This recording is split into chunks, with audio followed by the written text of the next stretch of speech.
Looking at this political map of India today, you can see an era ending in real time. Following the latest election results, there is now not a single state or union territory in the country with a communist government in power. This has caught the attention of geopolitical analysts worldwide. They are watching the institutional extinction of one of the last major democratically elected communist movements on the planet. The defeat of the Left Democratic Front in Kerala dealt the final blow. Pinarayi Vijayan's administration was the party's last remaining seat of executive power. This collapse arrived after years of the movement gradually losing its ability to recognize how the country was changing around it. 60 years ago, the situation was the exact opposite. In the mid-20th century, the left was India's intellectual engine, driven by students and union workers who dominated the political discourse. In 1957, Kerala made history by electing EMS, Nambudiripad, forming the first democratically elected communist government in the world. The movement lived in village tea stalls, collective farms, and local literature. For many households, party membership was a standard part of social life. This grassroots momentum built a 34-year regime in West Bengal under leaders like Jyoti Basu, sustained by a massive, loyal base of peasants and laborers. This era established a total grip on the working class. The mystery of the modern era is how an organization with that level of loyalty managed to distance itself from its own base. The disconnect began with the 1991 economic reforms. India reorganized its economy to prioritize global capital, which completely altered the way people worked. Global corporations and the IT sector created a brand new class of white-collar employees who didn't fit the traditional definitions of the proletariat. Over time, the rise of the gig economy produced millions of delivery drivers and contract workers, laborers who are isolated and precarious rather than gathered on a factory floor. Left-wing trade unions struggled to respond. They continued using industrial-era protest methods, attempting to apply mid-century tactics to a digital and decentralized workforce.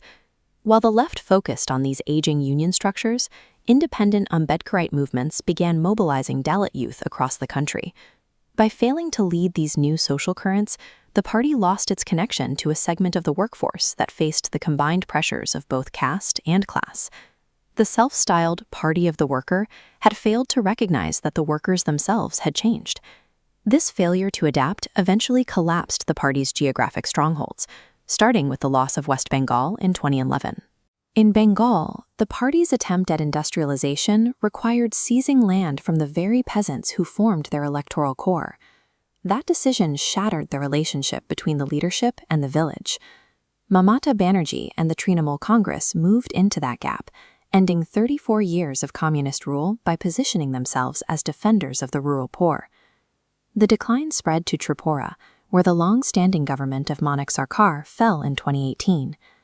These collapses in West Bengal and Tripura exposed an organization that was no longer talking to the local people it claimed to represent. This raises a question about the party's internal structure. Why was it so resistant to new ideas? Senior leaders hoarded decision-making power for decades. They focused on tactical electoral alliances to maintain their positions, rather than bringing in younger voices to refresh the party's ideology. This demographic age pyramid shows the result. By blocking the post-1991 generation from entering the leadership, the party created a vacuum where a new generation of leaders should have been. By refusing to pass the torch, the aging leadership effectively cut the movement off from the modern world. The scale of this retreat is visible in Parliament. In 2004, the left held 61 seats, functioning as national kingmakers. Today, that number has fallen to 8. As the left retreated, the BJP's cadre-based organization moved into districts the communists once dominated. This collapse contains a deep irony for the movement. Its founding principle was that a party must perform a concrete analysis of concrete conditions. The current leadership abandoned that principle, choosing to preserve their own institutional control rather than evolving alongside the country.